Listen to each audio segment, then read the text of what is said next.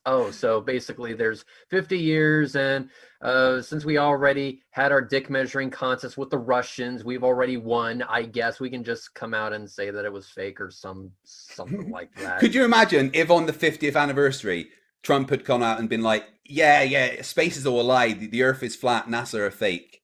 Like this is coming from the guy that made the Space Force and was so proud of himself. Wasn't he the only president in recent years to like actually increase NASA's budget as well? Yeah. But what do you reckon, Draco Fire?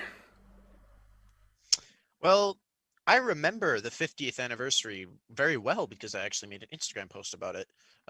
And I don't remember Trump saying anything, so I'm not sure. I think Reds might be onto something though. Maybe he will say that, you know, Trump was going to announce that everything was all a lie. I mean, that sounds, I mean, what else could he say? Trump's going to say that dogs don't exist or something? I don't know. That was next. Yeah, no, Trump did mention that, you know, sorry, bleach that was next. Something about drinking bleach for coronavirus, but, you know, anyway. Planet Walk, what do you think? Intravenous UV injections. Yeah. I think that I think that what Trump would do is he's going to announce a new brand of cheese that comes directly from the moon, and that's cheese. Moon cheese. Yeah, this is actually a good. Oh, I'd you're like to try that. That is nice. I thought that was the you know, our main source of cheese anyway. Isn't that where cheese comes from, the moon?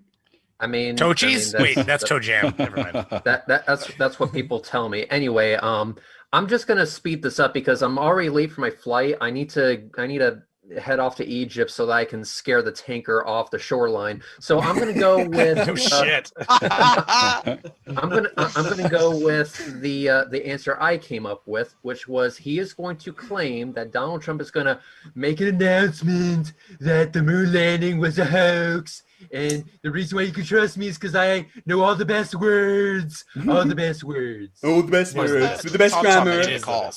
Well, here is what Naughty Tom Tom actually said next. It will be the 50th anniversary of the moon landing. And I believe President Trump will announce on that day that the moon landings and the whole space program has been faked by NASA. Now, the point of this video is for all NASA fanboys. There we go. Multi Tom Tom said that President Trump, on the 50th anniversary of the moon landings, was going to announce that NASA were in fact fake and the entire thing was a hoax.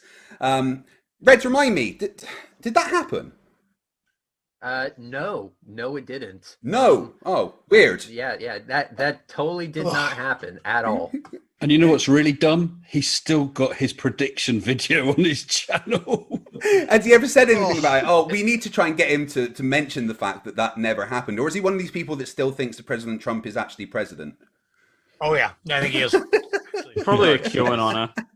Well, well done, Team Red. You get a point for that one. And now we go back over to Team Vanilla. And hello, OK Boomer. Welcome to the show. Well, thanks for letting me on board, guys. Hey, I was out earlier. I noticed there was a big full moon almost happening too. So whenever you don't wake up naked on the other side of town on the full moon, it's always a good day. So that's what I'm in for. So, I mean, 4 out of 5. Tell me, I'm sorry if we're damaging your IQ. I really am. You're part of NASA Bunker 33, right? Which obviously riffs on the fact that flat earthers think we're all paid by NASA to debunk the flat Earth, which we're not, honest. But why do you think Flerfs distrust NASA so much? Well, apparently it's Hebrew for, I don't know, we didn't go to the moon or something like that. I don't know. I don't listen to them. They actually deprive your brain of oxygen. And I think stupidity is contagious. They're proving that. That's something they are onto, that we can get made stupider by flat earthers. So they're achieving their goal to some extent there. I do say that the internet and Facebook and YouTube especially have allowed the village idiot to leave the village and find the other village idiots and then form communities made out of just village idiots, which is a very dangerous thing. A village without its idiot is a very worried village. You need your village idiot, and you need to know where he is and what he's doing, so he can get up to all sorts of shit. Keep an eye on the idiots. I'm sorry. I admit when I don't know something. Right, so that was a little clip from a debate that I had with Flat Earth G's, Aussie G's on the Non-Secretary show a few years ago. Right. And there was a question from... Before you continue, check stream, buffering like hell. Oh, it seems all right on my end now. It's back. It's back up. It's back up. It dropped for a second. You might want to redo that one just so that the audience can see it. Right, okay, we'll play that again. Yeah, they missed most of the clip. Thank you. Can the Flerfer explain a portal axle? Are they fake? I don't know what that means actually. What's a portal axle? What's that? A portal axle? Portal axle. I don't know what that means either. I'm sorry. I admit when I don't know something. So that was a little clip from the Non Sequitur show a couple of years ago where I debated Flat Earth Aussie Jesus. And there was a question from the audience, something along the lines of, can the Flat Earther explain what a portal axle is? No one really knew what the question meant, but Flat Earth Aussie Jesus had a go at answering the question anyway. So what did he say next? Team Vanilla, over to you. And you're muted again, Mr. Sensible. Whoa. Portal access. No, I'm not. Oh, you're not now. There we go. No, I can't remember that far back. I was too young to have watched that.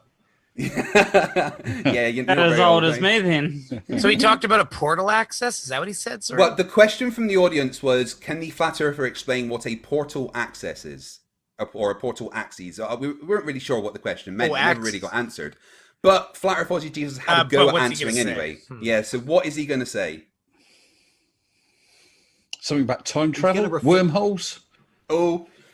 He's going to refer to his production career, I'd say. Whatever he does in the way of attempting to make films. So he'll try to say, back when I made some particular documentary. Or where's my white lab coat? Could be the other one. No, I think you're thinking of JM Truth there. This is Flat Earth Aussie Jesus. Oh, sorry. Yeah. Yes, this is the guy that said tennis was CGI. So bear in mind, whatever he's going to say is going to be batshit crazy. He loves. Is he going to talk about like the axis of evil by chance or something? Portal axis. Oh, you're onto it there. Gear Striber says it's a portal axle that the question was, but the question's kind of irrelevant. It's Flat Earth Aussie Jesus' response. No, that's what I mean. Like my answer's as relevant as any. We know. Like, what do you guys think? You guys have to help me here because I'll go with like some sort of like when I think Axis, I think like the Axis powers, and they were dicking around like Hitler was dicking around with like portals, and whether he wasn't making them necessarily, it just like he thought he might be able to. There's some belief he was toying with that shit. Go ahead. I'm going to throw portal as in into another world and axial spinning around. I'm sensing Wonder Woman-y types charms spinning in, spinning out. Something's morphing in, morphing out. The art of special effects. Well, what do you think? What do you think, Sensible? Should we go with his answer? Let's go with his answer. It's as good as anything because I mean this is the guy talking about inflatable moons dug out the Grand Canyon. So let's go for it. All right, Brainy, what's the final answer? I've forgotten my partner's name. Okay, Boomer. Okay, Boomer. Boomer. Okay, Boomer. We're gonna go with Okay, Boomer's answer. Is that it was oh man, you say it again. You did it better than I could do it. Interdimensional sporty spinny shit, like a TARDIS, something or other. Yeah, one of those. Something to do with the portal. Yeah. So the answer is something to do with the portal, and he is gonna talk about like an axis. He's gonna talk about spinning.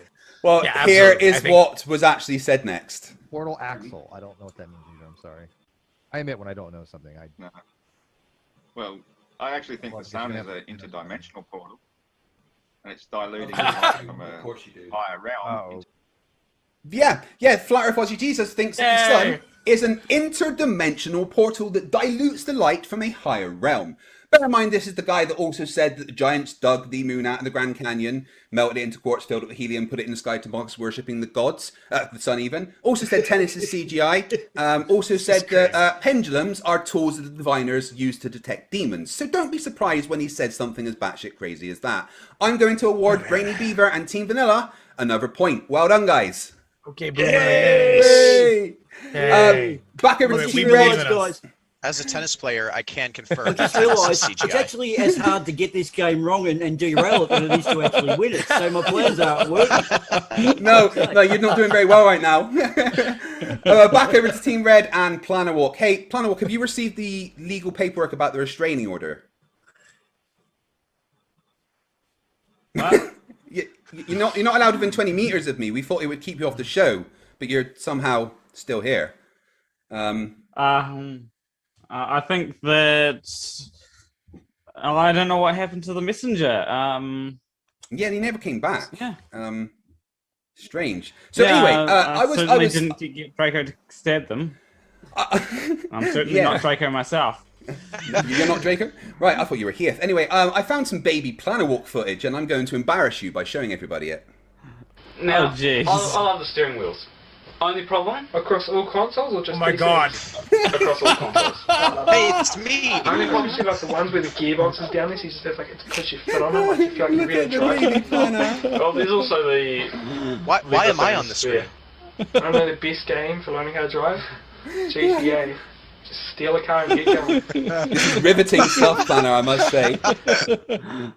Well, yeah, the paddly things on the back. What were they called? Gear shifters, maybe. That video is what, about 8 years old, I think. So was he. Yeah, I know. I actually do have a reaction to that video on my channel. Do you? I think it was my 500 subscriber special. Like halfway through, I decided to go. This is going to be a reaction video to my oldest video. That actually isn't my oldest video, though. The oldest video was actually a play that I did back in high school. Yeah, no, I did try watching that one. It was very, very old. But the thing is, I mean, you look 12 now and you looked about 4 then, so... Anyway, you don't get a choice. There's only one left. What have we got? Number 1. Here we go. E. Agree? Anthony, that's a gradient of pressure. No, it's a density gradient, Craig. Yeah, what's it caused by? The density itself. All the relative densities relative to themselves. Pardon? What's density? That is a little clip from a debate I had with Anthony Riley about 18 months ago, where we were talking about density, and he's just said it's all relative density. It's all relative density. But what does he say next? It's one of the dumbest things I've ever heard a flat earther say. Team Red, 2 minutes. Over to you. He's going to prove He's that gonna say it's a relative force, isn't it? He's going to prove that relative density is actually a thing by stopping whatever's holding him up and just like falling to the ground. Well, flat earthers falling are one through of the most, ground. Flat earthers are made of one of the densest materials. Oh, usually it has probably has something something to do with eggs. I like eggs. He's gonna say that the density of an egg is the force that pushes it through the water. That's what he's gonna say. So it probably has something to do with eggs. It's because It's gotta be eggs. he's known as the egg boy for a reason. Here comes the egg man. Yeah, the egg man. So basically, oh boy, you thought Humpty Dumpty was screwed. Just take a look at his old YouTube channel. I mean, I am a bit jealous of Brady. He's got this amazing ability to, do 2 streams at the same time. Interesting. Impressive. Very impressive. Stream while streaming. Restream. Yeah. Right then, what do you think it is then, Reds? Give us your final answer. I mean, if you drink your own pee, is it restreaming? Anyway, it doesn't matter. He's gonna say so. Basically, he was saying that the relative. You asked him what the relative densities was caused by, and God, see, this is the thing, because Riley is not clever. He's just astronomically stupid, where he accidentally becomes clever. So it's really hard to predict what he's gonna say next. So basically, my final answer is whatever Planar Walk decides. That he says that relative density is a force. Okay, relative density is a force. Final answer. Here is what he said next. Pardon? What's density? The amount of matter in an object. Is density a force? It clearly is a force. You're literally looking at it. You're literally looking at it right now, Craig. There we go. There we go. Density is a force. Something that is mathematically impossible and one of the dumbest things I've ever heard. Apparently, the amount of mass over volume equals a force. It's he should go and collect his Nobel Prize. That's all I can say. But congratulations, Team Red. You also get another point. That means the scores at the end of round 1 are 2 each. Woo! Brainy, you're not losing yet. Yay. Yay. Yay. Yay. Hey, can I just point out, guys, that's probably Riley's existential crisis. Oh. Snap. Right, round 2 is called Captain versus Captain, where the 2 teams The two teams' captains, Red's Rhetoric and Brainy Beaver, have to remove their brains and pretend to be a Flerf. I'll say 5 things to each of them, and they have to respond as though they were a flat earther. Whoever is the best flat earther, I'll give a point to. Each captain gets 5 tributes per season, and they've used 1 each. So the question is, do either Red or Brainy want to use a tribute right now? Oh, you know what? Yeah, I'm letting what's his name again here? Okay, Boomer. Told me his name.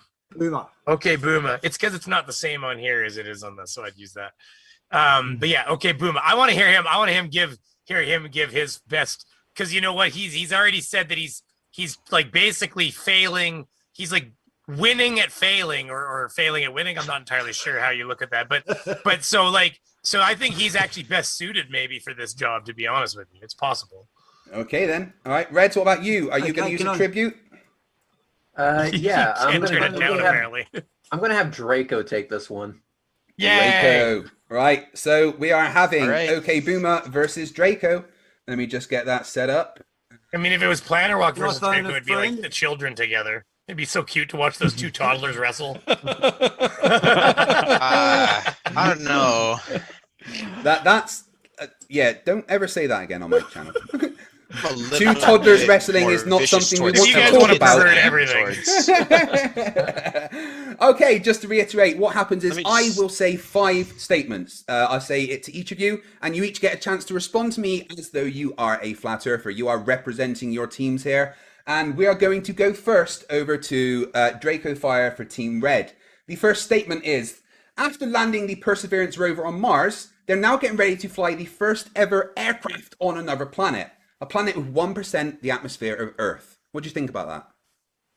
What, you mean that paper helicopter, that little paper clip that's held together with a little bit of duct tape? You think that's gonna fly? That could never fly. It takes, not even airplanes can fly. So how could they fly on Mars if they can't even fly here? It's all fake. It's such a lie. Not even airplanes can fly? That's about as dumb as flat earthers. Okay, Boomer, what about you? Can I phone a friend? I don't know. Is this microphone on? I'll just obfuscate into say it's. I don't know. Can you define what that first word was? I think it was planet. Yeah, that's it. That's me. Am I first? Getting me to define definitions is very flat earther. But I'm going to give the point to Draco. Well done, Team Red. 1 point to you guys. Oh, that was funny. Ooh. Statement 2, I'm I'm going to go to. decision, don't worry. Statement 2, I'm going to go to OK Boomer first. OK Boomer, what do you say to the fact that all navigation is based on a globe? It can't possibly be, because a globe is a spherical sphericity type, Wixity overridden Draxonometry factor involved. So if you're going to be like Wixit, you have to think these words must mean something because they're big. So it's very dihydroammonium about it. Look, I'm just going to reveal look, guys, I just use big words in order to sound more photosynthesis. I'm sorry, I've got to confess to that. Draco Fire, what do you say? All navigation is based on a globe. It's not. Navigation is not based on a globe. That's just a lie. That stupid NASA shill Alisim. He's just trying to. That's a non sequitur. Right? No navigation is based on a globe. That's not true. It's all fake. That is very flirty, but OK Boomer made me laugh a lot, so I'm going to arbitrarily give the point to Team Vanilla. I'll just concede that there. Damn. I'm so happy with my decision. Okay, Draco. So that was funny. When you flat earthers talk about perspective, do you ever take into account the fact that the perspective formula is alpha equals 2 times the arctan of g over 2r, where alpha is the angular size of the object, g is the actual size of the object, and r is the distance to the object. And with this, we can figure out how big things are supposed to be based on how far away they are. What? You're just trying to use big words to make yourself sound smarter. Okay, you don't even know that perspective will make things it'll make things disappear. Okay, and you don't even take into account the atmosphere. Okay, the atmosphere also takes things away. So perspective is you're just trying to use the big words to make yourself sound smart, and it's not gonna work on me. Okay, I'm not falling for it. Okay, Boomer, the perspective formula is alpha equals 2 times the arctan of G over 2R. What do you say? I've got 2 dicks, mate, because I cannot be this stupid pulling just one all the time. I didn't get past the second word that was alpha. I mean, I'm just, this is getting really tricky here. So I'll just say relative perspective over towards, and there is no, you can't see curvature, because that's my go-to. I just reset. I've done a chemo. Oh, no, Flerf reset. That's a very real thing. But Draco Fire gets the point there. Another one for Team Red. Oh, damn. Yeah. Statement 4. Draco Fire. No flat earther has ever gotten a degree in physics. Why is this? Well, because they're just hiding the fact that they're flat earthers. They're scared of all you globe shills. You're just gonna hunt them down and kill them if they admit that they're a flat earther. Neil deGrasse Tyson, he's actually a flat earther. He just won't say it to you. And that shit is flat. Bill Nye, the science guy, he's also a flat earther, okay? And Buzz Aldrin, he even said we didn't go to the moon, so he's obviously a flat earther. They're just not going to admit it because they know that you're going to come for them if they do. I like how you went into the Neil deGrasse Tyson fallacy there. But okay, Boomer, what do you say to the fact that no flat earther has ever gotten a degree in physics? I totally dispute that because Bob Nodell's got 15 degrees and one of those has got to be in physics. So obviously, with Bob Nodell, and I mean, seriously, look at Bob. He has got about as much charm. Bob has as much charm as a love bite on a turd. Okay, so all I'm going to say is, thanks, Bob. We do have a degree. Sorry, buddy, Bob, for the win on that degrees, one. That's the Team Vanilla definitely gets a point there. Game over, man. Game over. Holy shit. Oh man. Good job. Okay, final statement. Okay, Boomer. I think God. the Earth might not be a globe. I'm pretty sure that it's a cat.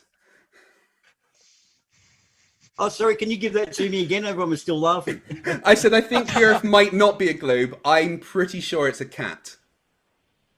Well, no, because cats pushed everything off the edge, therefore proving it can't be a flying space pizza.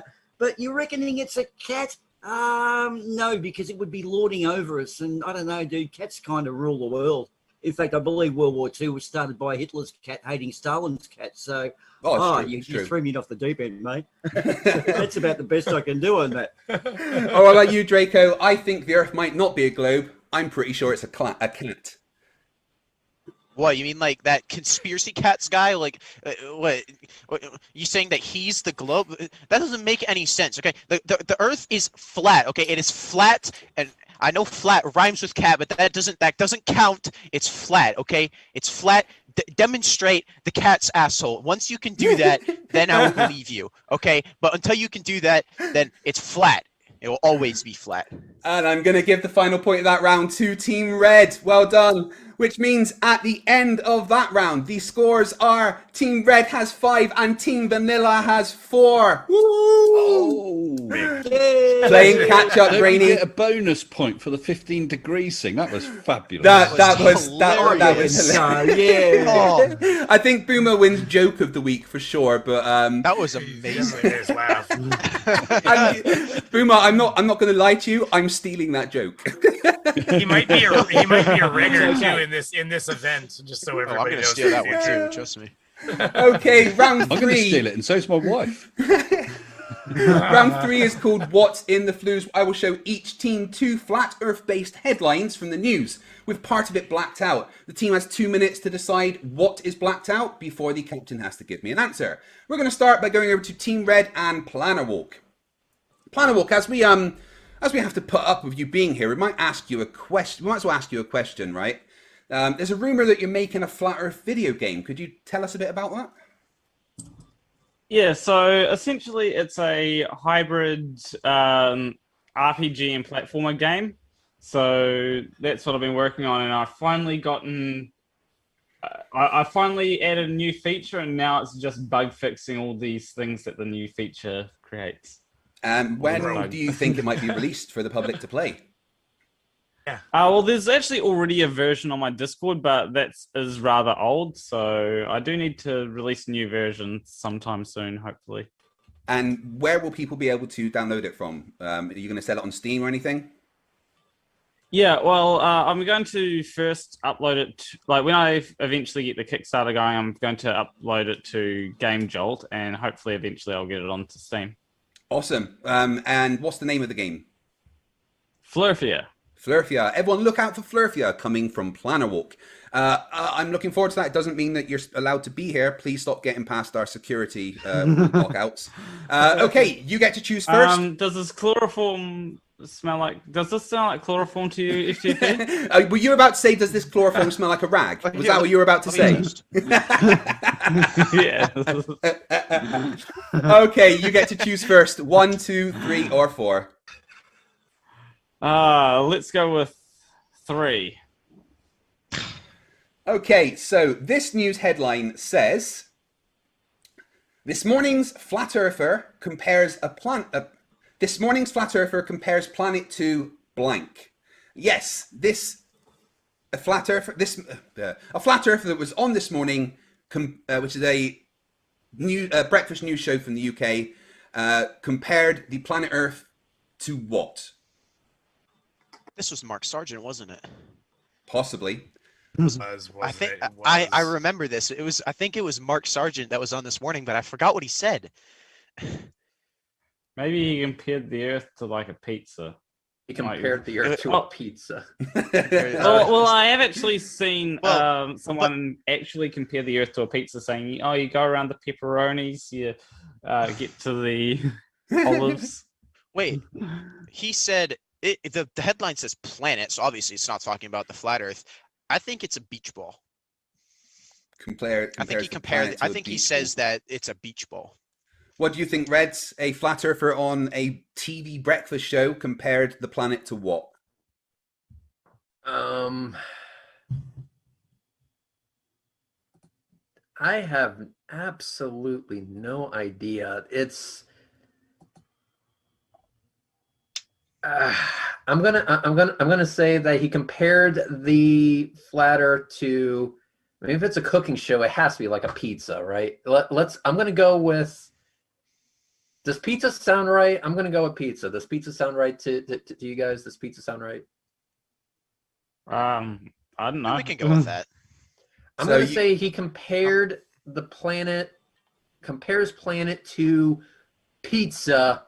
Final answer. Let's go with pizza. And here's what the headline actually said. This morning's flat earther compares planet to the Truman Show, as he calls Tim Peake fake. That's right. That's right. The king of flat earthers, Mark Sargent, was on This Morning with Philip Schofield and compared Earth to the Truman Show. He said, "Yeah, we're in a dome. We're all being watched, just like the Truman Show." And when asked about the fact that someone, a host on the show that he was on, had actually spoken to Tim Peake whilst he was on the ISS, he just said, "Well, Tim Peake is fake. He's not a real person." So, yeah, good job, Mark Sargent. Going on national TV and proving how much of a dumbass you really are. Unfortunately, Team Red, you don't get a point there. Yeah, that's fair. Although, I am hungry for pizza. So actually, that reminds me, I should probably take care of that. Let me just do something real quick. Mom! But you're not allowed pizza. Craig will just take it. Yeah, I didn't say you could have pizza. I mean, I had pizza earlier, so what I do is I chop down the box and you can lick the grease off, okay? Yeah, isn't Red's in your basement? So why is he calling out to Mom? He's a bit delirious because I haven't given him any water today. It's actually almost time for our next torture session, Reds. I'm just gonna, Over to Team Vanilla. Okay, Boomer. Down here with me says they only had Little Caesar, so you know what? I'm just gonna pass. Over to Team Vanilla and OK Boomer. Boomer, I like to ask this question when I can't think of anything else to write. I mean, because it's interesting to hear the answer. So, what is the dumbest thing that you've ever heard a flat earther say? Well, they're about as desirable as diarrhea in a wetsuit, so they're best avoided at the best of times. Dumbest thing one's ever said. Lemon Bird. I don't know if you know him. He is a master wordsmith. In fact, the word salad. We're all up on the Lemon Birdisms. What was it? Hummingbird. Molecularism must stop. See, because I don't apparently know. we're teaching the Maybe kids that it was the molecules ether. are a thing. Molecularism must stop. It must be put to a Molecularism stop must to. So stop. women single-handed. What the fuck? Yes, molecularism. What the fuck is What does that molecular? mean? Okay. It's molecules. It's Wow. Yeah. Thanks, Flat Earthers. Okay, Boomer. Time to choose. What have we got left? We have 1, 2, or 4. I think we'll go lucky number 2 because they've won us one last time, and so I'll try Here to we go. lose this time. Law of Number averages. 2. So the second headline says, "Enter the paranoid world of flat Earth conspiracy blank." What's the missing word there at the end? Enter the paranoid world of flat Earth conspiracy what? Team Vanilla, 2 minutes. Over to you. T-shirt I sellers. think it comes. At merchants. Oh man, It could be anything. it could. I want to say flat Earth sex toys. Yeah. Oh. Well, Yeah. Oakley, They actually- Oakley, yeah, his purple A toy. lot of things are flat and wide though, so it's not a popular. It's not as popular as Paddles. it could be. Paddles, I'm in. banking paddles. Yes. Being Brady, robbed a Flat dick Earth point by a conspiracy. flat Earth. Flat I Earth can with see a a flat Earth spanking pointing a pedal. dildo. I can see a flat Earth pointing a dildo. You'd be robbed a dick point. What's the? Can I see the title again? The just how it looks again, like everything, Yeah. the way it's just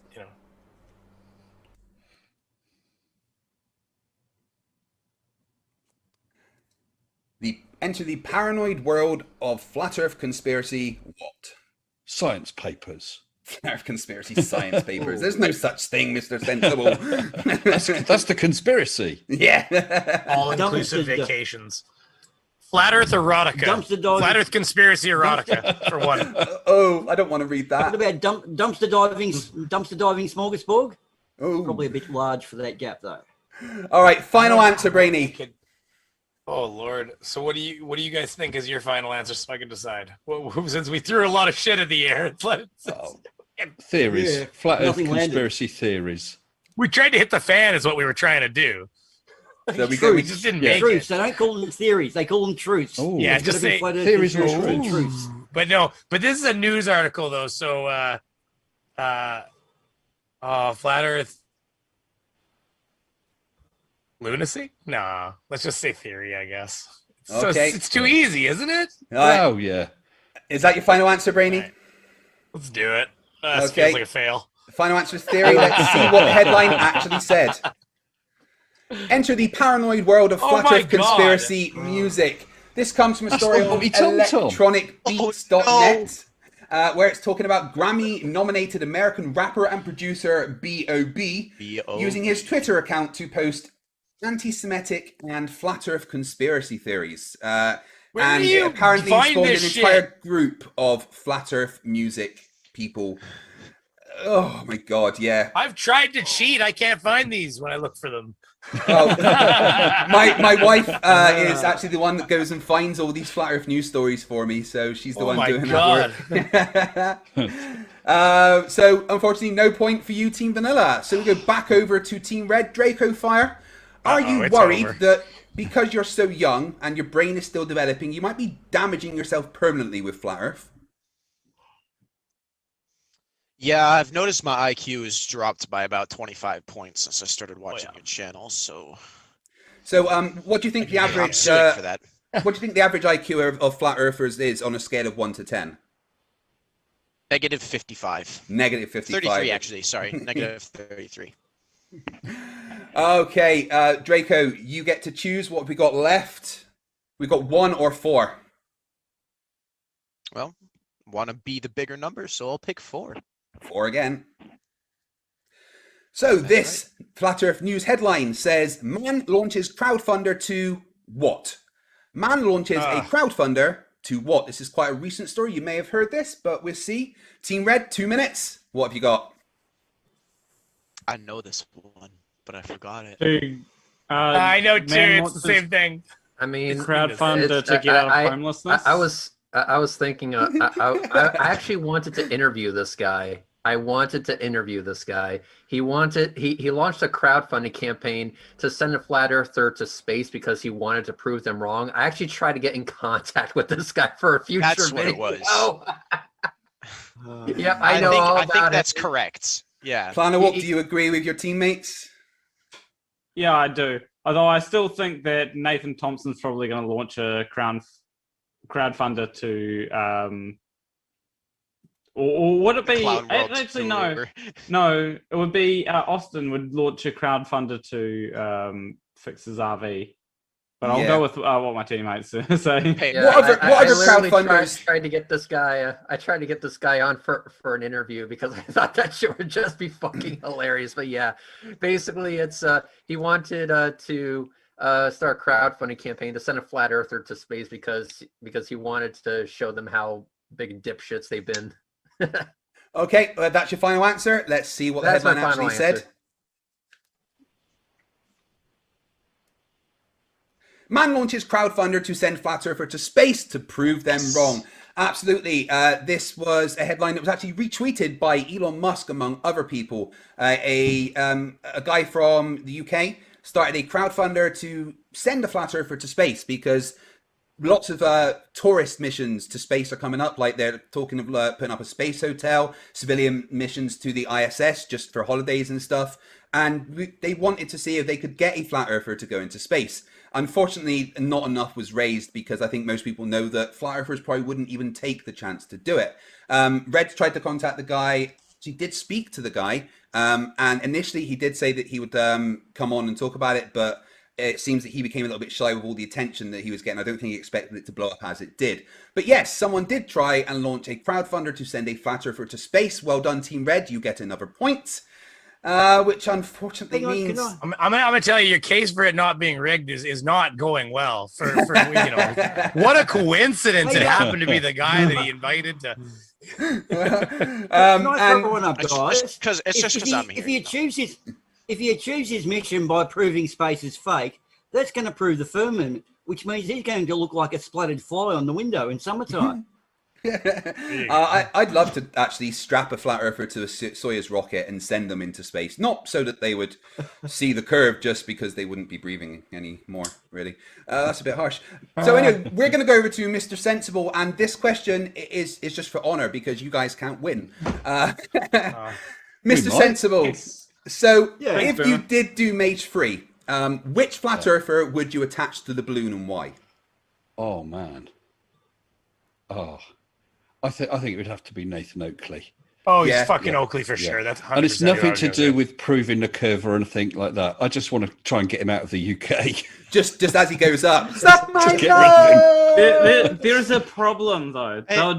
Any Flerf that you attach to it would just be two dents and would stop the rocket, stop the Mage from. But it wouldn't have to go up for long because then, of course, the world's going to whiz away underneath them at 1,000 miles an hour. Yeah, exactly. So, on the off chance that they do make it up, I mean, they'll just claim that you surgically replaced their eyes with the video feed of the curvature. So. Wide angle eyes. Wide angle eyes. That's right. I think that should be part of Mage 3, though. You should put the offer out to flat earthers. If any flat earther would like to be involved in Mage 3, actually be involved with Mage 3, we'll put you on the payload. No worries. Right, Mr. Sensible. Ballast. You don't get to choose. What do you have left? You have number 1. No, I wanted to choose number 1 anyway. There we go. Yes, that's why. So, this headline says, Flat Earthers explain why we don't fall off the edge of our planet, and it involves what? Bullshit. Reds may know the answer to this one because he's actually debated the person that this one is about. But over to you, Team Vanilla. 2 minutes. It's very simplistic. It's that ice wall, damn it. Perhaps it's just a government-funded safety rail. The government-funded safety rail. It's like pedaling tops. Wait. They got those, and they're just flying around. Oh, okay. I thought it was going to be like safety harnesses. Very similar to what but like you get those, like you got to like put the harness on. It's got the little tether at the back that lets go. I just assumed that when you got near the edge, it was like when you went on the CN Tower and they strapped you up, Well, if the Earth was flat, it could be like a brilliant tourist attraction, hang over the edge of the Earth. They just get to the edge, they clip on a carabiner to you, they hang you over the edge for a little That's bit. exactly what they do at the CN Tower. That's what I'm saying. That's the way they would do it. They just let you hang over the edge and feel like, oh man. Flat Feet Pete was doing that, but he wasn't attached properly. What's his name? Tony Flatfoot? Flat Feet Pete.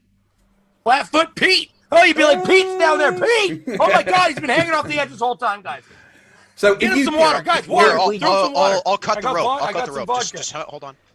If you were able to look over the edge of Flat Earth, what do you think you'd see? Sorry, say it again. In the birthplace of Planet Walk, they actually started bungee jumping. I've now got a Flat Earth special where it's bungee-less bungee jumping. Just let go, right? It's a matter of time. Just hang. Brainy, if you were able to hang over the edge of the Flat Earth, what do you think you'd see? I mean, like I said, first, I'm sure Flatfoot Pete's out there somewhere. And then second of all, I was expecting to see the tips of turtle feet.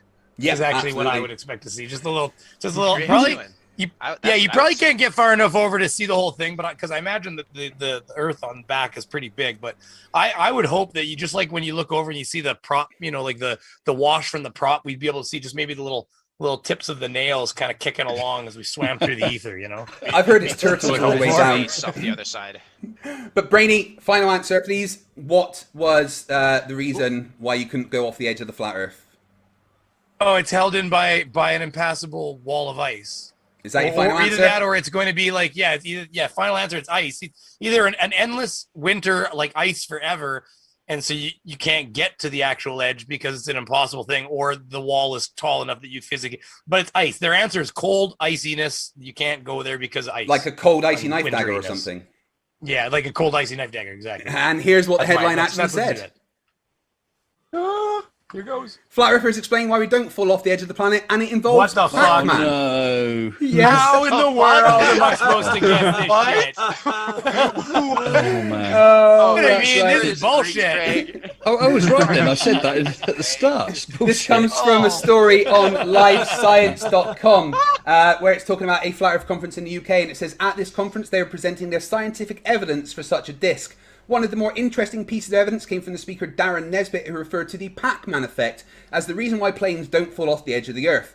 According to the Science News website physicsastronomy.org, when a plane or other object reaches the edge of the horizon, such as when Pac-Man reaches the edge of the screen, the object will teleport from one side of the planet to the other, and the Pac-Man entering from the other side of the screen. No.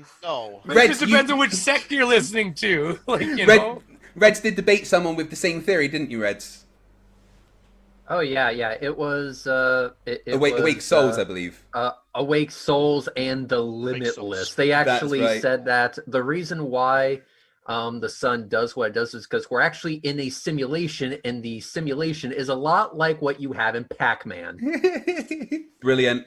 Unfortunately, you don't get a point. I'm a dumb flat earther, and I don't understand science.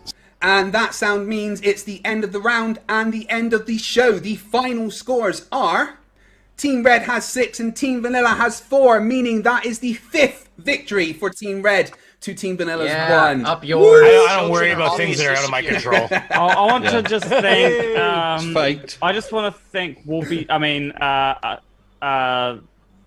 OK Boomer, because he was actually a double agent this whole time. Yeah. Yes, that's right.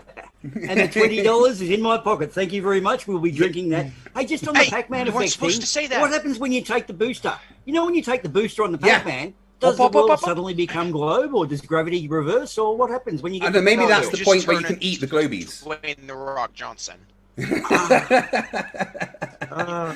You just turn into something resembling Dwayne Johnson, and you get to go beat up all the globies. Is it like he goes through stages? Every once in a while, Dwayne Johnson turns into a monster, and then he comes back a bit. Oh, you should see him, but now in filming for Black that Adam. monster Delroyd. Dwayne Johnson actually is like twice as big as he ever was now while he's filming for Black Adam. But anyway, that is the end of the show. Maybe just for a movie. He dialed her down at one point. Go ahead, sir. That's the end of the show. Thank you very much for watching, guys. We hope you enjoyed this week's episode of Stupidity is Not Right. Come back next week for another episode. There will be a brief after show after this to say thank you to everyone that sent super chats and to say thank you to everyone in the chat. I really do appreciate you coming and watching this live. I want to say thank you to our guests, Planner Walk, Draco Fire, and their team captain, Red's Rhetoric, OK Boomer, Mr. Sensible, and their team captain, Brainy Beaver. Thank you very much. You can find links to all their channels in the description. We will see you next week. And remember, stupidity is not a right. Fight the flat earth. Fight the flat. Fight the flat. Fight the flat. Fight the flat. Fight the flat. We have to start paying the guests to be on Team Vanilla. Fight the flat. Fight the flat. You couldn't pay me to be on Team Vanilla. Ooh. Fight the flat. Fight the flat. Fight the flat. So kind of like working with toddlers. Fight the flat. Fight the flat. All right, Brady. All right, that's it. I'm coming out. It was very fun. Yeah, that was fun.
On this week's show, joining Team Ahoy Hoy, for some reason she lowered her standards enough to appear on the same show as Planner Walk.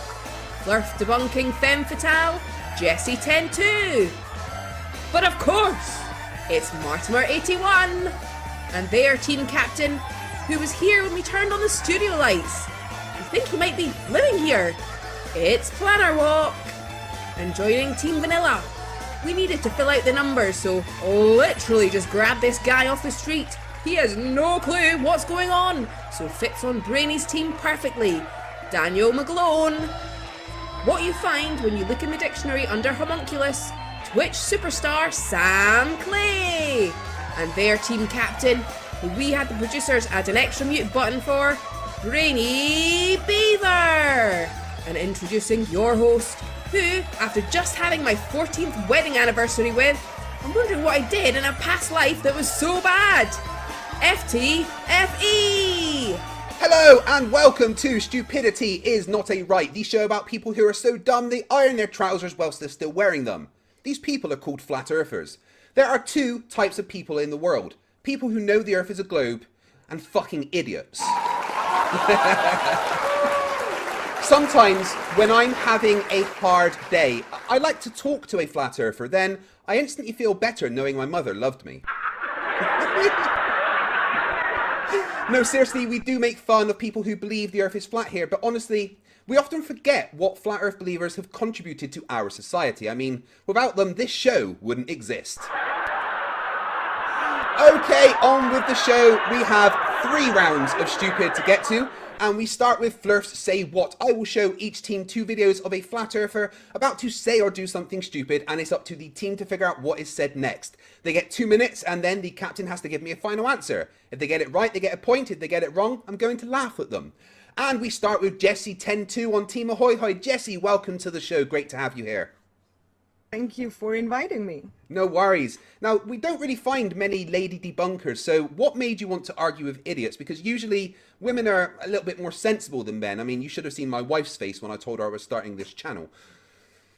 I mean, I was kind of a debunker before I made the YouTube channel, but they all blocked me on Facebook, so I had to change the platform. Isn't that just the standard way it goes, though? I think a lot of us actually started because we're like, well, you're going to ignore me. I'm going to put my video up there so you can't ignore me. You're doing incredibly well. I'm very much enjoying your content. Thank you. So, yeah, if you guys haven't seen Jessie 10-2, then please go and check her out. At the moment, she is destroying Sleeping Warrior, and anybody who is arguing with Sleeping Warrior is a friend of mine. You get to choose first, Jessie. So we have 1, 2, 3, or 4. I choose the 3. In autumn of 2016, I witnessed my first rising of the harvest moon. I've never seen a harvest moon before, not because I've never looked for it, but I've never had any reason to look for it. But in 2016, I was into the flat Earth discussion. I was quite challenging stuff, and I realised that the harvest moon is different than heliocentricity explains. The moon's supposed to be 240,000 miles away, give or take, apparently. But if you actually witness a harvest moon rising, you will observe. Yeah, there is our good friend Jesse, Sleeping Warrior. So Sleeping Warrior's gone on about the time that he observed the harvest moon, and it didn't meet the expectations of what he expects the heliocentric model to show. But what did he say about the harvest moon next? Team Ahoy Hoy, you've got 2 minutes. Over to you. What's Sleeping Warrior going to say? Oh, God, it's one of them's. Why have people moved around? I think that was. Sorry, carry on. I didn't realize that. So I didn't realize that Brainy had switched teams. So you can't get away from me, just so you know. I'm just saying that. Oh, glad to see that you recognise the superior team, Brainy. Keep talking, buddy. I'm watching. Sorry, go ahead. But what I was going to say is I think that what he says that we observe is that we finally, during the harvest moon, we observe Nathan Thompson actually turning into a werewolf. So that's what the harvest moon actually gives us, is flat earthers that are even dumber than usual. Yeah. Martimer, what do you think? What's Sleeping Warrior going to say next? Well, I actually missed the clip because my internet glitched. But that's why the cameras have changed. Haha, that explains it. Quick recap. Right, yeah, show it again. In autumn of 2016, I witnessed my first rising of the harvest moon. I've never seen a harvest moon before, not because I've never looked for it, but I've never had any reason to look for it. But in 2016, I was into the flat Earth discussion. I was quite challenging stuff, and I realised that the harvest moon is different than heliocentricity explains. The moon's supposed to be 240,000 miles away, give or take, apparently. But if you actually witness a harvest moon rising, you will observe. Yeah, so there is Sleeping Warrior. Not sure about what's going to go on with the harvest moon. So what do you think he says next, Martimer? Okay, it's something about how NASA's projection equipment is being retuned so it looks different. Yeah, well, NASA obviously do have to take down the moon. I think it's every 6 months for maintenance, isn't it? Yeah. Yeah, that's Yeah, what I think. I think so. Remember when the Chinese stole the moon? Yeah, that was a terrible dark time for us all. Okay, right. I've got the camera sorted for your team, so we can get back to that. Okay, right. So, Planet Walk. What do you think? What did The Sleeping vanilla, Warrior say? so persistent. Wait, didn't you forget to ask Jessica? Jesse, what do you think he's going to say next? I think he was waiting for something to get harvested off the moon. Maybe cheese, maybe something else. I mean, that is where cheese comes from, as far as I'm aware. No one's ever told me anything different. So, all right, Planet Walk, your team captain. What did Sleeping Warrior say? I think it's something to do with the moon being extra large. Maybe he got an extra large harvest that year, and so he decided to make a video on that. So yeah, I'm going to go with the moon makes something extra large, or the moon is extra large. So you think he's going to say that the moon is extra large during the harvest moon? All right, well, here is what was actually said. The moon's supposed to be 240,000 miles away, give or take, apparently. But if you actually witness a harvest moon rising, you will observe a vast difference in size to what the moon normally looks like. Now, we've all seen the moon. The moon is, generally speaking, for me at least, it's around the size of a 5p piece. Now, for the Americans out there that are not that sure what a 5p piece is in terms of money, this is the 5p piece here. It's a small coin. I saw the harvest moon, and it was more like a £2 coin.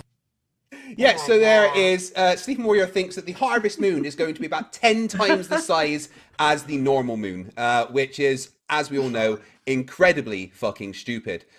Jesse, well done for choosing our good friend Sleeping Warrior there. That wasn't planned. That just was the one she chose. Right, hopefully the cameras are correct. And you do get a point there, team. Ahoy hoy, well done.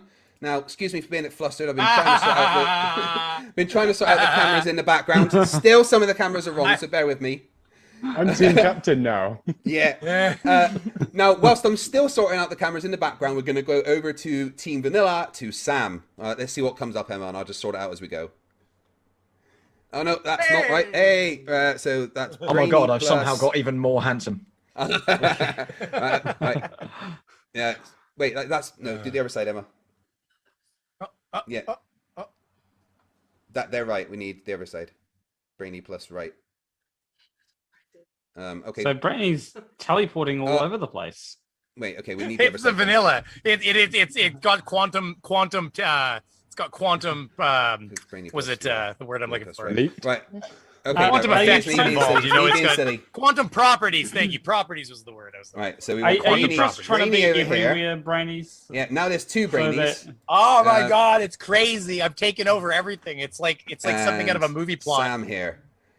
See, High this five, is what, Brainy! Oh, it's trying to. This is what happens if one of the cameras change on the call. Basically, it changes all the positions, and I have to rearrange it. And unfortunately, Martin, internet blocked Look, out. I'm trying to get in here. There we Spent go. half an hour. There we go. Right, Sam. Hello. How are you doing, got my me friend? I'm down here in the corner now, though. Sam, you beautiful beast. How are you doing? I'm all right, mate. I'm all right. How you doing? Not bad.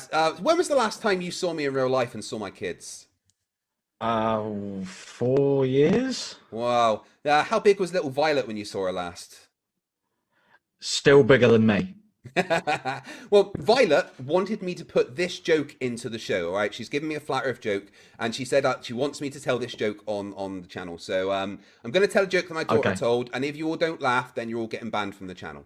All right? So here we go. This is my daughter's flat earth joke. Why did the flat earther cross the road? Don't know. Because they're so dumb, they think they can walk through cars. But everyone laugh. Yeah, it's better than what you did. Okay, Sam. Right, you get to choose. What we got? 1, 2, or 4. I mean, that was very impressive counting. I'll go for number 2. 2. Easily taken to be a small rock in the background, this close-up reveals it contains what appears to be an upper part of a... Yeah, so that is Paul on the plane, and he's talking about the moon landings, and he spotted something that he thinks looked like something else. I blurred it out there a bit. Emma, just play that again. I want you to see the bit that I've blurred out.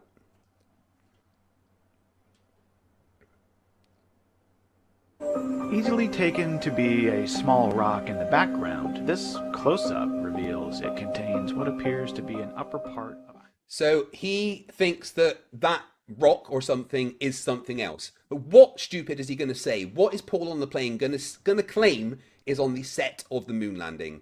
Team Vanilla, you got 2 minutes. Over to you. Right, I think I've seen this video. Yeah. I mean, but it's probably a Lego man or something ridiculous like that. It's going to be something that we find. That's right, Team Skeptic, Lego man. I got it.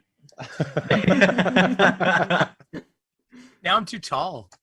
It's legit going to be like he's going to be trying to do the old like Starbucks cup, like in the TV shot, isn't he? Like he's going to be saying it's someone's mug or something. Someone's mug. Yeah, it's similar to that, but being flat Earth, it could literally be anything. A dog's chew toy. Nathan Brainy? Thompson's sanity. What do you think? From the video, Brainy, I think it was a beer can or something like that. It was a beer can or. I mean, listen, okay. In the flat Earth world, it's likely to be something absolutely ridiculous, like Mom's beef stew or something like that. Let's face it. But I'm gonna go with beer can because I actually literally have nothing better to imagine. Like it was clearly shiny silver. I can't even think of something funny because it's almost ridiculous that they go to the lengths they go to. It's hard. So you think that he thinks there might be a beer can on the moon? Somebody's lunch pail. Lunch pail. How do you guys feel about lunch pail? Somebody's lunch kit. I'm easy. Go for Let's do it. Let's do lunch kit. What the fuck is going on with this goddamn camera? Yeah, it's because I'm having to rearrange everything. Go back to that one, Emma. Let me quickly sort it out. Yeah, what's that? Brainy plus right. Right, Brainy, stay still. Let me put you up there. Well, I'm sitting in the same spot I've been sitting in this whole time. I know, but because all the cameras changed after I'd set them up, I had to rearrange it all, and I'm doing it on the fly. So bear with me. Right, okay. So we think that it is a what that he's going to say. I'm going to say lunch. I'm going to say a silver, like because back then it was very common to have the work style like aluminum like lunch kits. I want to say it's like aluminum lunch pail. Okay, so you think he's probably going to be right with beer can, and I'll be very regretful. So you think it's going to say it's an aluminum lunch pail? Here is what Paul on the plane actually said. Easily taken to be a small rock in the background, this close-up reveals it contains... Fuck you, Brady! You should have been more. You should have said, "Listen, I know it's a match to the Hey, it's my first time. Leave me alone." The landing gear were built by Hero Aerospace of Quebec. I was trying to add something to the party, damn it. There we go, Paul on the plane. Wait, go back a little bit. Did that say something about it being Canadian Aerospace, something or other? Yeah, he's saying it's Canadian. He's saying because it's Canadian beer and it was built by Canadian Aerospace, that's why the beer's there because they left one there. So Paul on the plane does in fact think that there is beer cans on the set of the moon. The amazing thing that is in the same video, he also claims that a rock is actually a broken up engine. I mean, I'm not even kidding. But why would they need an engine if they didn't actually go to the moon? That in itself, that kind of thinking in itself is literally self-defeating. Yeah. Because it just makes no sense. We just tested a real engine on a set of a moon. Wow, I didn't know that one. That's a fun one. You don't get a point for that, so no, of course not, because I didn't say beer can. and now you know that it's not me that's fixing the scores. All right, now over to one of my personal heroes, Martimer81 on Team Ahoy Hoy. Martimer, hello. I think you owe a lot of people that are watching an apology, actually. Over there a bunch of times. For messing up the cameras. No, this channel wouldn't be here if it wasn't for you. So, basically, it's kind of partly your fault that my channel exists. So, if you'd like to apologize to everyone watching. I'm sorry. I subjected the world to Craig. How long have you been doing this for? I made my channel in 09. 09, wow. That's a long time ago. I think I posted my first video in 2010. I was pretty active in comments before then. So it wasn't always Flat Earth you covered there, was it? No, what was the it's main kind of things pseudoscience in general. Started with creationism and then New Age. All right. But you did cover some Flat Earth stuff, and you had quite a couple of good Flat Earth videos, your Flat Out series, and I'm glad to hear that that's coming back. So who do you think is the biggest non-Flat Earth idiot, though? Oh, Jordan, definitely. Jordan from Spirit Science. Yeah. Yeah, you've got an amazing series on your channel called, was it What Did Spirit Science Say? Why do people laugh at Spirit Why do people Science? laugh at Spirit Science? That's right, which is one of my favorite series of videos. And Spirit Science is incredibly stupid, and you do extremely well debunking it. Guys, if you haven't seen Martimer 81, which you really should have, then please go and check him out. But Martimer, you get to choose. What do we have left? We've got 1 or 4. 1. 1. Here we go. Earth is spinning, then you believe the other movements through space. All right. So, the Earth is supposedly spinning at around 1,035 miles per hour near the equator. Also, another movement is the Earth orbiting around the Sun, because the Sun's gravitational pull is keeping the Earth in its orbit. So the Earth is orbiting around the Sun around 67,000 miles per hour. Okay. Also, while the Sun has the Earth orbiting around it, the Sun's also moving through the whole solar system, somewhere around 450,000 miles an hour. That's what we're told. Another movement is that the whole Milky Way galaxy is also moving through space, somewhere around 515,000 miles per hour. So we have all these motions, all of this movement between the Earth, between the Sun, between the galaxy, between the solar system. So my question to them would be, there's D Marble going on a long rant about what he thinks we believe. D Marble, of course, the starter of the hashtag Flat Earth Offensive. But what question does he want to ask us? What particular stupid is going to come out of D Marble's mouth? Team Ahoy Hoy, 2 minutes. Over to you. Well, I think that he's just going to ask, given all that, where is my brain? Well, we all know is that. That why my brain left my head? It blew out or something. No, I think it's pretty obvious that he's going to ask, like, why don't people blow off the Earth? Why can't we feel it or something like that? But I don't know. I mean, I'm so accustomed to Jordan's type of stupid, so I'm going to ask, how were the space Jews able to hit the Earth when they came here? The space Jews. Damn those space Jews.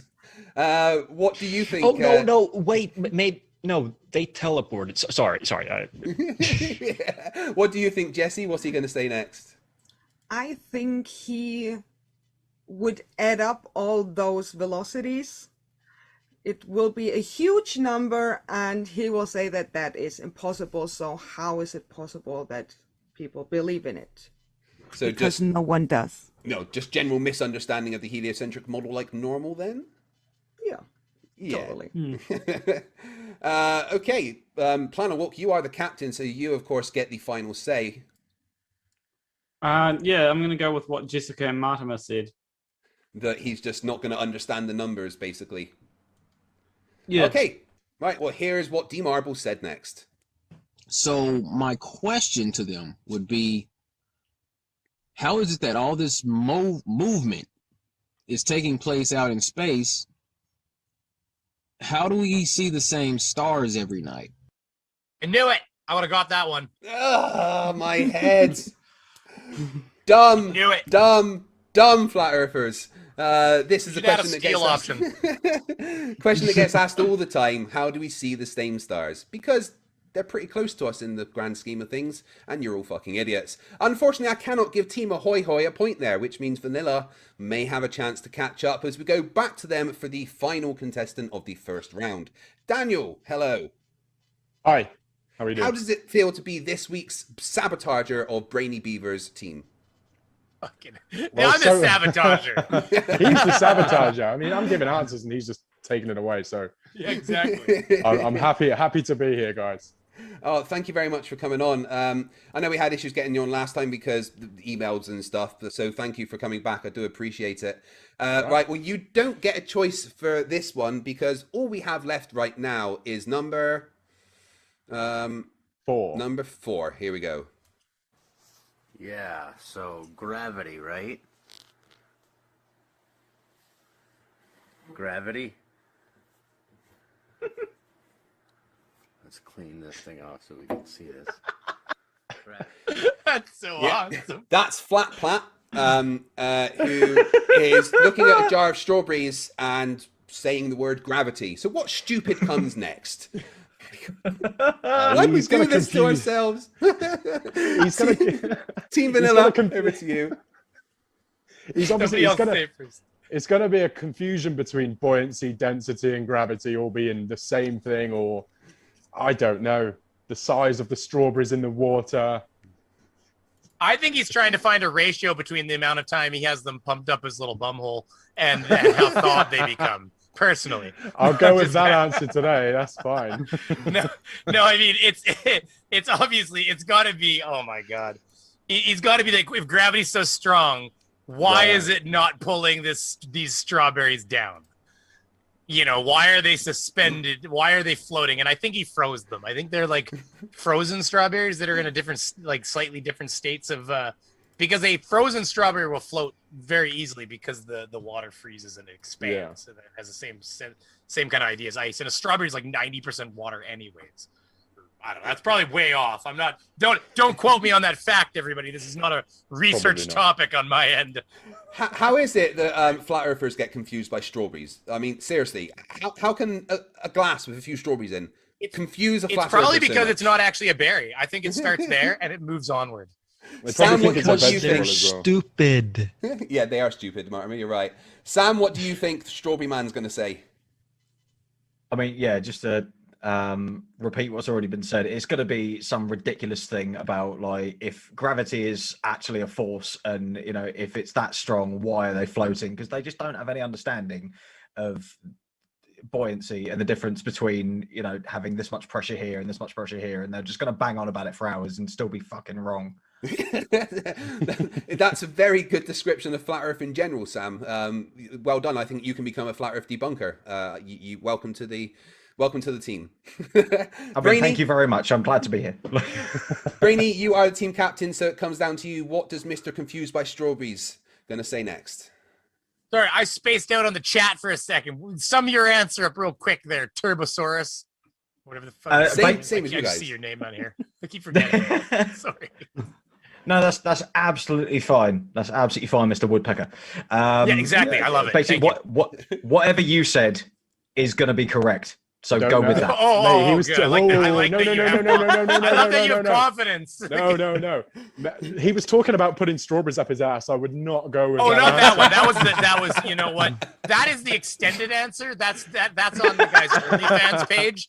You actually have to look down his description. There's going to be extra links usually at the bottom, and that's where the strawberries are used later. Right. So I've been researching. I went down the rabbit hole like you guys wouldn't believe, and it led to other holes, and then other holes. And Brainy, I've told you not to talk about the holes on the channel. Just give me an answer. I don't think you actually have had this conversation with me. Stop creating narrative. Anyways, it's got to be buoyancy and density. Why, if gravity is so strong, can it not pull this strawberry down? All right, well, here's what was actually said. Let's clean this thing off so we can see this. Gravity, right? Huh.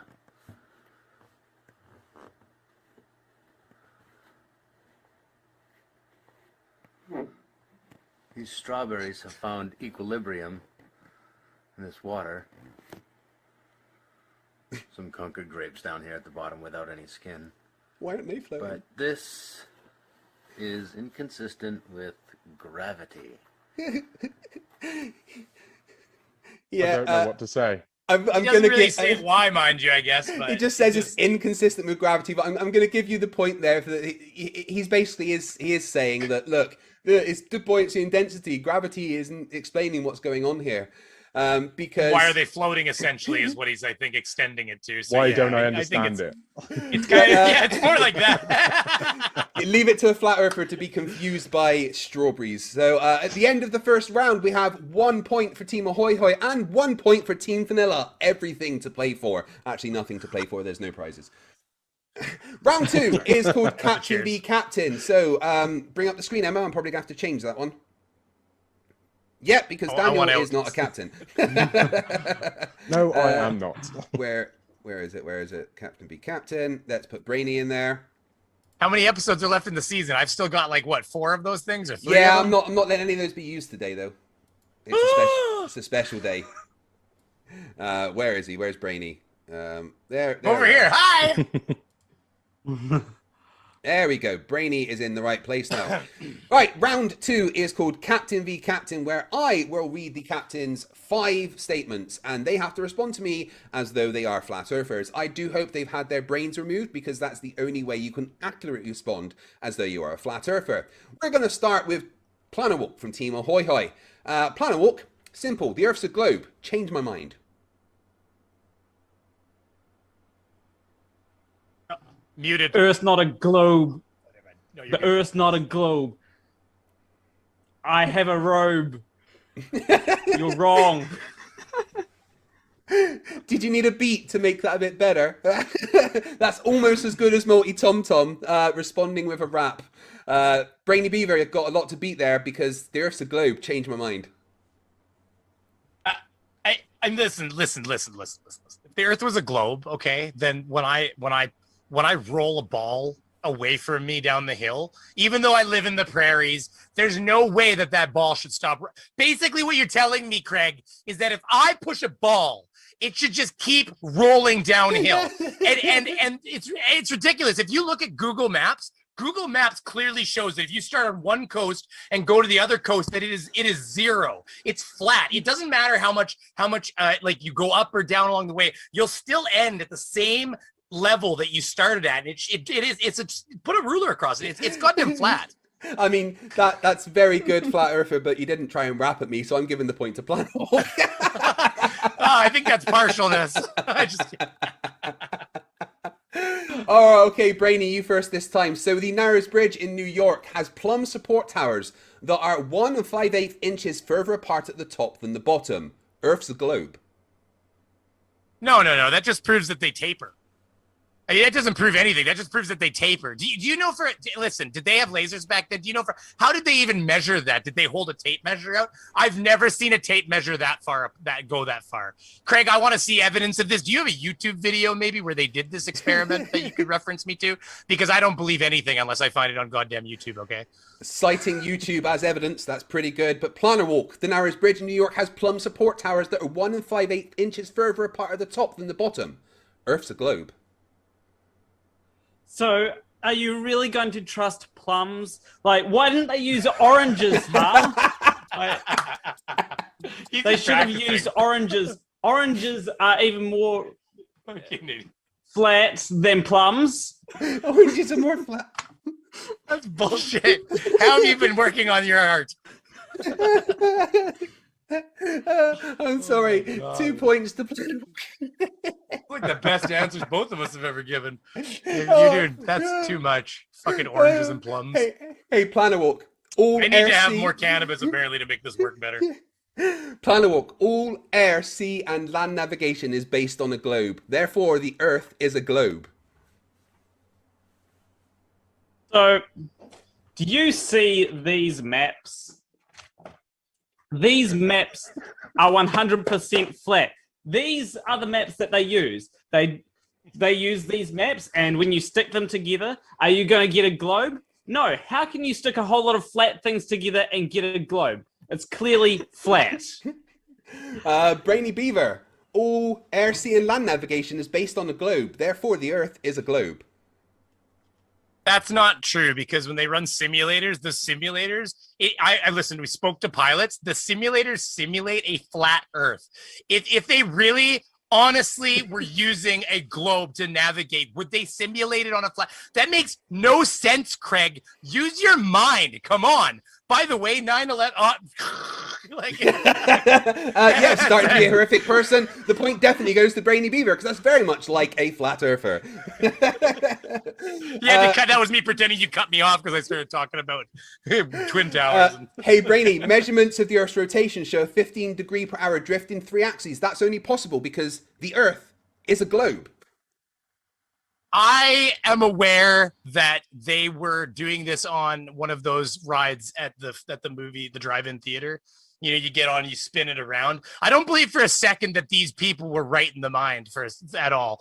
And I know for a fact that they didn't have the right kind of bismuth on site. Okay, they were using a level 1 bismuth, and I'm actually pretty sure that you need obsidian because you can't get to the nether portal. You can't make a nether portal without obsidian. You need to have 3 blocks across, and then you need to light it with a flint. Wait, sorry, what were we talking about? No, that's right. That's flat Earth, 100%. Planet Walk, measurements of the Earth's rotation show 15 degrees per hour drift in 3 axes. That's only possible because the Earth is a globe.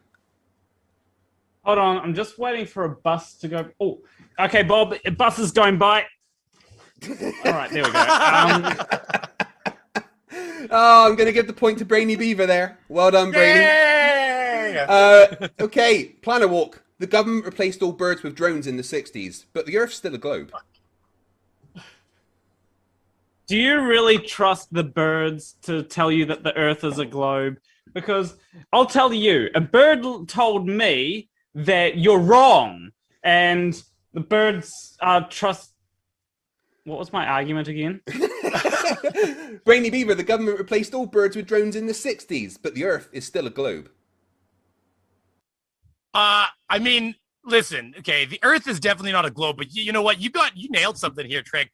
You know, they've got RFC 2549 is IP over avian carrier and quality of service protocol. Okay, it's a research project they did actually around that time, if I get the year for you. And you know what? I'm glad you nailed on this because this is a topic I really wanted to talk about. That's all part of it because they use pigeons pigeons know their direction using magnetism, and basically sending pigeons out with USB sticks proves that the Earth is flat, because if the Earth was a globe, the pigeons would constantly be having to arc forward and travel downwards. And I just don't know how they could do that properly with the magnetism. And compasses don't point down, Craig. Okay. Word salad always wins. Let's give the final point of that round to Brainy Beaver, which means at the end of round 2, the scores are 4 points to Team Vanilla and 3 points to Team Ahoy Hoy. Now we go into round 3. Search it though, everybody. RFC 2549. It's a real study they did, actually, joking about how quick it would be to send internet over thumbsticks with carrier pigeons versus, because back then the internet was slow enough that if you had big enough thumbsticks, it was actually comparable in speed to use carrier pigeons to send data than the internet in some places in the world. So that's quite interesting, because if they're able to send data via carrier pigeons, I was also reading a study about the fact that you could run Doom on 60 million crabs. A guy put Doom on a fucking look it up. He put it on a pregnancy tester. Yeah, or was it Wolfenstein 3? Wolfenstein. He put on a pregnancy tester, all pixelated. You could see it in the little blue pregnancy window playing Wolfenstein. You look it up. It's on YouTube. It's amazing. Okay, round 3 is called What's in the Flues, where I will show each team 2 flat Earth news headlines with part of it blanked out. Same as before, they get 2 minutes, then the team captain has to tell me what they think is the blanked out part. We're going to go to Daniel McGlone with Team Vanilla. Dan, how you doing? I am good. You can't be doing that well, though, because you're supposed to be sabotaging Brainy, and for one of the first times, he's actually winning. So, what's going on there? He's too far away to cut his kneecaps, so I mean, it's just going to have to be slow and steady. I don't want that Canadian stuff. What is it? It's blue. It's worth $5, but it's like 20 cents once you exchange it. It's not real money though. It's Canadian money. So, so Dan, got a window in it. Dan, who do you think is just the dumbest flat earther? Nathan Thompson by far. Nathan Thompson by far. Yeah, because he shouts at kids, gets arrested for it, and then does it again. Yeah, that was awesome. Okay, Dan, you get to choose first. We've got 1, 2, 3, or 4. I will go for number 3. Number 3. This Flat Earth headline is: Something or somebody perfectly trolls flat earthers as a birthday treat. Someone or something perfectly trolls flat earthers as a birthday treat. Team Vanilla, 2 minutes. What's blanked out there? Trolls as a birthday treat. Is it the Kool-Aid guy? Oh yeah! Who were those guys that trolled Nathan Thompson last year? Oh, they told him they were from Harvard. Reckless Ben and the duck suits. Yeah, yes, that was incredible. Trolling flat earthers is fun. Possibly the funniest thing I've ever seen. Who's going to troll flat earthers? I mean, pretty much the entire population of any given country could troll a flat earther. I think they deserve. They are the butt of all jokes, aren't they? They're the internet's pet rock. Could it be global population? Global population trolls flat earthers. What do you think, Brainy? His birthday. Wait, did we ask Turbo? What's your fucking name? I keep forgetting it. Sam. I mean, Sam. Sam. Or Sam! Turbosaurus. Or Turbosaurus X. Either works. How short are you? Are you short as Cheshire? Are you like 4 foot nothing? Oh, 4 foot. No, come on. He's nothing like 4 foot. I mean, if you put like 4 very small feet together, that's almost the size of Sam. But have you ever heard of Tom Thumb? Yeah, Tom Thumb. When I pick him up from the airport, I don't just need like a child seat. I need like a box and stuff on top of that as well. I actually turn up in a crate. Yeah. They don't have to give me a seat. So they give you breathing holes. Yeah, that's literally it. That's all I get. Sam, who do you think's trolling flat earthers? Everyone. Literally Logan Paul trolled them, I think. He did a very good job. Yeah, just so I was starting my channel, he came out as a flat earther, kind of, and then trolled them. But wasn't that oh damn chick, that little oh man, wasn't there something to do with flat Earth, like flat Mars Society or something like that? Oh, fuck off! Wasn't it that little Greta Thunberg? Oh, that annoying girl from the north. Yeah. There's been a lot of things that she's the one been trying to on, save the planet. Yeah. So, do you think it's her? Do you think Greta Thunberg's the one that's trolling the flat earthers? I seem to recollect something along those lines of Greta Thunberg and something to do with flat Mars or something to that degree. Okay, well, here's what the headline actually said. Greta Thunberg perfectly trolls flat earthers as a birthday treat. I thought there was an R in there. Yeah, however you say her name, I don't know. This comes from a story on iflscience.com where it talks about Greta Thunberg trolling flat earthers, pretending for a little while to be a flat earther, but then obviously explaining how it's completely not flat. All as a kind of a prank to bring notice to her efforts to help the world not burn alive. But no, she's not a flat earther. We're doing a good job. We'll be fine. Yeah. We're gonna burn alive whether we like it or not. Could we get the flat earthers to burn alive? Is there any way to?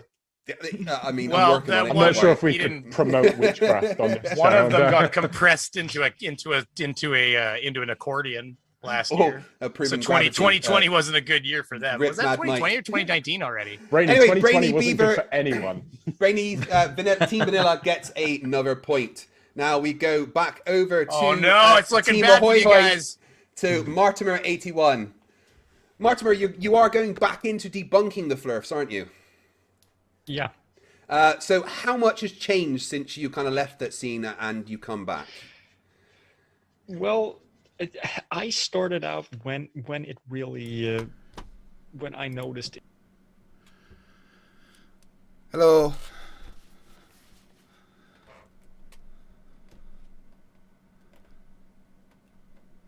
I'm alive.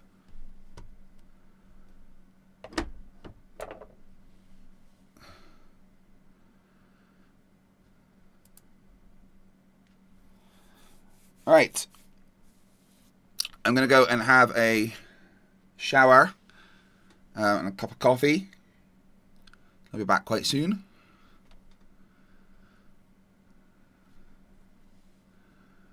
We're at 14 hours on the timer. So going strong.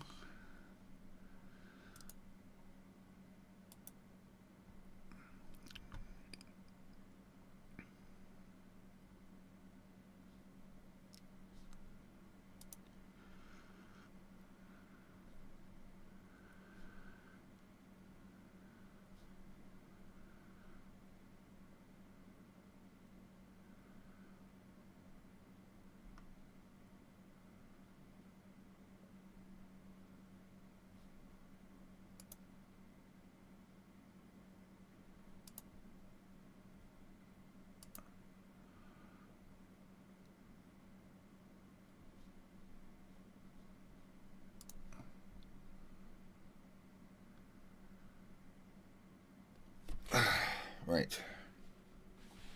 Oh.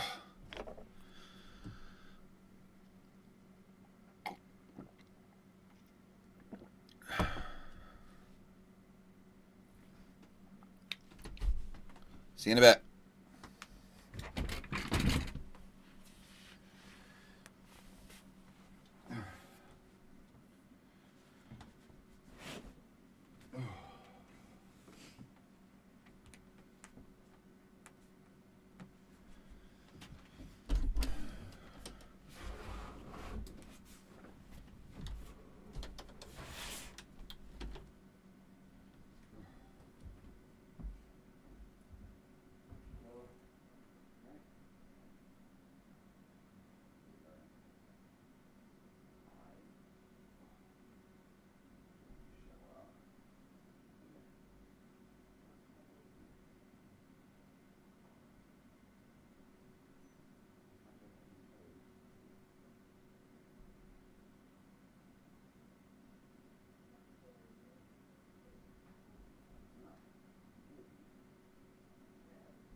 go into the stream and unpause the video? I left it paused. On the left-hand monitor. Yeah. Just play the video that's on the left-hand monitor.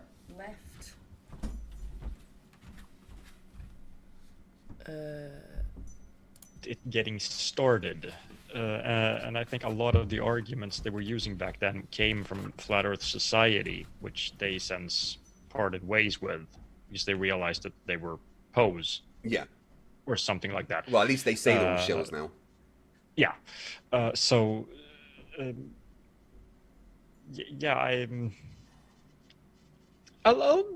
the arguments are not exactly the same. A lot of them are, but some things have changed, so I wanted to update the videos I had related to the subject.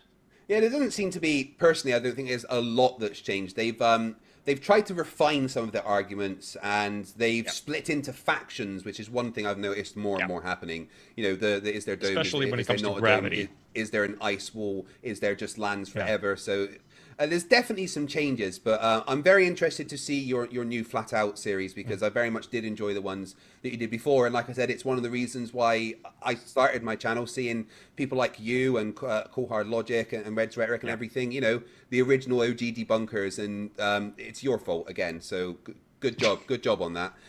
Right, so you get to choose what we got. 1, 2, or 4? 2. 2.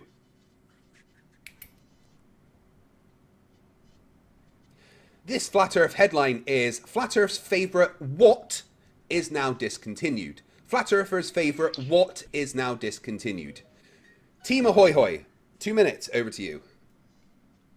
Is it something... Flat Earthers' favourite crayons? Oh, it's changed again. Yeah, it could be that. I'm thinking some YouTube channel that got banned or something, but no. Jesse, what do you think? Maybe. What favourite thing of the Flat Earthers has been taken away? My mind directly was going to operating system, because they obviously all hate Bill Gates. Yeah. So Flat Earthers' favourite operating system has been discontinued. Yeah, because everything is basically in some way connected to Microsoft. So maybe it's Flat Earthers' favourite bakies of... Sorry, go on, Marksman. I think you might be onto something, because I've seen Flat Earthers use really old versions of Windows, like XP, because they don't want to update to the modern versions.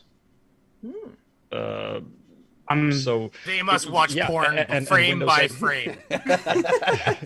They print them out Windows each XP frame. got discontinued. So I don't know when this article is from, but yeah, operating system. What do you think, Planner? I wonder if they try and print videos out as well. Yeah. Yeah, I'm going to go with operating system as well. So you think it is Flat Earthers' favourite operating system has been discontinued? Well, here's what the headline actually said. Flat Earthers' favourite camera, the Nikon Coolpix P900, is now discontinued. Oh, those poor people! Yeah, but they've got a P1000 they can use now. They just like the P900 because it was cheaper. This comes from a story on DIYphotography.net, where they are talking about the replacing of the P900 with the P950 and the P1000. I personally think that the entire Flat Earth movement was just a marketing strategy by Nikon.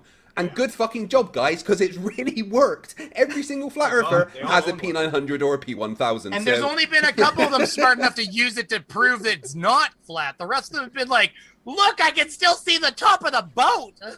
One of my favorite things with the P900 is that Jeranism. Stars, I love that one. Sorry. Jeranism gave who was it? Jeranism gave what's his name? JG Gonzalez. Jeranism gave JG Gonzalez a P900 to go out and prove that the Earth was flat. And then JG Gonzalez turned into an ex-flat earther because of that camera. So thanks, Jeranism. Thanks for that. So no point there for Team Ahoy Hoy. So we go back over to Team Vanilla and Sam. Sam, what is life like being the shortest person on Earth? You get a really bad crick in your neck. You just got to look up. Imagine going to the supermarket. It's hell for you, right? I mean, yeah, that's why I don't go. I mean, thank goodness for internet shopping. I just get them to drop it off at my door, and then I have to basically just pay all my neighbours to carry it in because the bag's like the size of everyone else's house. Yeah. Every time he tries to leave the ballroom at McDonald's, somebody screams as a child running out. Whose child is this? Someone's kid's running away. Oh, I mean, please, whose child is this? Anybody watching their kid? Legit, every time I went clubbing, everyone thought I just belonged to the owner of said club, and I was just being allowed to run around, and they're a terrible parent. Oh, look at him! Give him some alcohol. He'll be fine, little kid. Someone get him a Jello shot. Look at him. So, video games. How excited are you about the Mass Effect remaster? I'm massively excited about the remaster. I'm not so excited about the amount of hours of my life I'm going to lose playing it. Yeah, basically FTFE channel is shutting down for 6 months. I'm just going to be playing Mass Effect. So the main question you're going to is, need 6 months as well because you're shit at video games now. Commander Shepard or FemShep? Who are you going with? See, now you put me in a difficult position. So if I don't say FemShep, I'm going to look like a sexist. Or if I do go for FemShep, I'll look like a pervert. So either way, I'm screwed, aren't I? So thank you very much for that.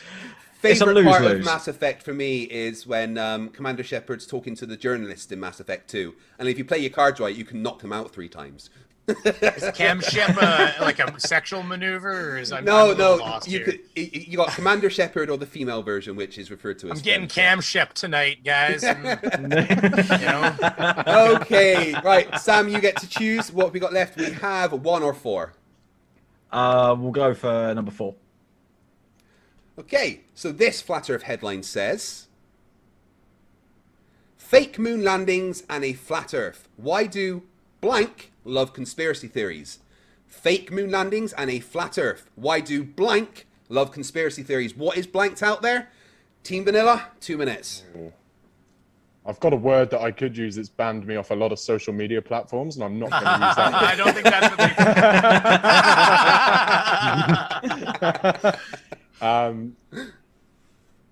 Is it communists? Communists. It could simply be morons, couldn't it? Or Americans. No, I think it's Americans personally. Sorry to get to that conclusion so quickly. I think that's the title because I've seen a report that Americans are the most conspiracy-loving country in the world. Like their people are the most likely to absorb a conspiracy and regurgitate it than most other people. And there is a dynamic to do with education, but there's also a dynamic of the amount of freedom that Americans have enjoyed has allowed them to also be free to concoct wild ideas about things that have occurred. So I mean, it's kind either of like that. multitude. It's either that or upper middle class housewives. Because they're well, that is 100% the source of this. Like, so, upper middle class. And don't forget, there's always the hair. If you don't God, have the hair, put it away. You're not. Brainy Karen's coming. Brainy Karen. Oh my God! You gotta have the Karen hair, man. I found this at my local thrift shop for $20. Some poor hairless woman out there was hoping to get a thrift shop wig the other day, and she was shit out of luck. What you mean? Brainy's you found it outside. Someone had dropped it, and you're like, "I'm having that." It's like Donald Trump's Merkin. Oh God! All right. So what's the answer? Fake moon landings and a flat Earth. Why do blank love conspiracy theories? What's the blank? I apologize to my American friends, but I want to go with America as my final answer. Right, let's see. Here is what it was actually said. Fake moon landings and a flat Earth. Oh my God, really? Fleets It starts love with an A. conspiracy That's theories. This is from theguardian.com, and it's talking about how sports stars as varied as Stephen Curry and Andrew Flintoff have flirted with conspiracy theories. Yeah, you don't have to be smart to be an athlete, basically, is what But wait, wasn't I going to say, isn't that the same as what's his name? Shouldn't we get partial points from McGlobe's first answer? Because that you're winning anyway, Brady. Calm down. Athletes and that other word that he wanted to use sometimes could be ubiquitous with each other. It definitely was. There is a lot of mental, brain damage with football, for instance. There's a case to be made here. I just don't understand how Stephen Curry could be flirting with anything to do with flat Earth. He plays with balls all the time, and also the Globetrotters. Like, come on. There's an entire baseball team. I think it's the Atlanta Braves. I think it's them anyway. that was one one of the questions the last show we did was actually about how one of the team members in that was like, my entire team think the Earth's flat. It's crazy. But no, Team Vanilla do not get a point there. So let's go over to Team Ahoy Hoy and Jesse 10-2. Jesse, thank you for slumming it with us tonight. You're welcome. I am having a lot of fun. I see you've done a lot of videos against Sleeping Warrior, which is great. What do you think is the dumbest thing that Sleeping Warrior has said? Oh Lord, everything. Oh, he said a lot of stupid shit. Yes, he has. Probably that the measuring thing, I forgot the English name in his experiment, that it's not science, it's just technology. Oh yeah, I thought it the was parts so per millimeter. minimalistic, but so offensive to me. In the same sentence, in the same video, he also said that when the number comes up, that's just a number. Doesn't matter what it is. Could be unicorn farts. Yeah. Is that the one where he tried to measure density with a salinity count? With a parts per million meter. That's right. Yeah, absolutely brilliant. And he didn't even know what he was measuring. No, not at all. He just thought more salt meant more density, and so he doesn't even know point blank. Because density is measured in parts per million. Yeah. I've had 2 debates with Steve Warrior on my channel, and they contain some of the dumbest things flat earthers have ever said on my channel. It was the first time I heard the argument of density is a force. Like, when he said that to me, I was like, wait, are flat earthers actually this stupid? Seriously. That was the point where I had to reevaluate constantly. Right, well, I had actually heard that one. Craig, that wand was broken, okay? That wand was snapped, that's right. That wand was snapped! Jesse, you don't get to choose. All we have left is number 1. Here we go. And this Flat Earth headline says, it's time to equate blank to Flat Earth followers. It's time to equate blank to Flat Earth followers. What is blanked out there? Team Ahoy Hoy, you have 2 minutes. Well, McGlobe had this word that he got banned from.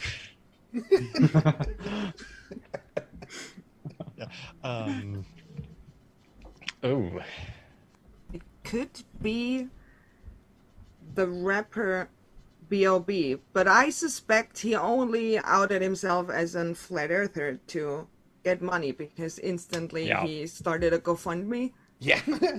As a famous rapper, but I think actually he could be, but there's so many people. Well, as long as people don't start equating me with flat earthers.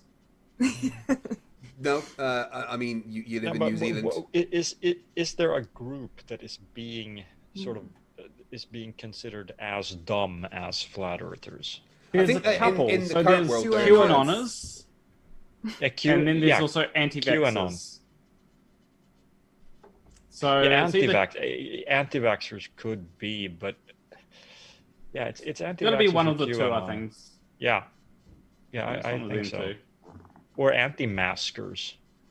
There's certainly a lot of stupid people in the world, even more so than normal at the moment. So there's quite a few, current groups to think about. You're right. But who do you think it is then? Let's get a final answer from you, Planner Walk. It's time to equate to Flat Earth followers. I'm going to go with anti-vaxxers. And here is what the headline actually said.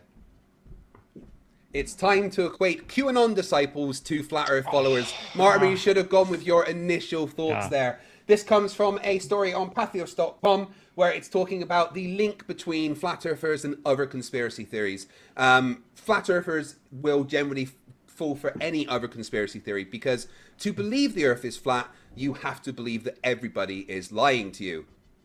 Yeah.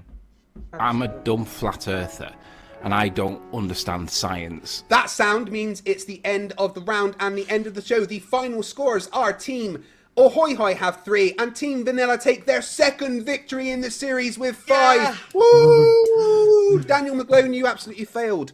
I'm not paying you now. Hey, I came to win. You're not having my show money, Craig. You're not having my show money.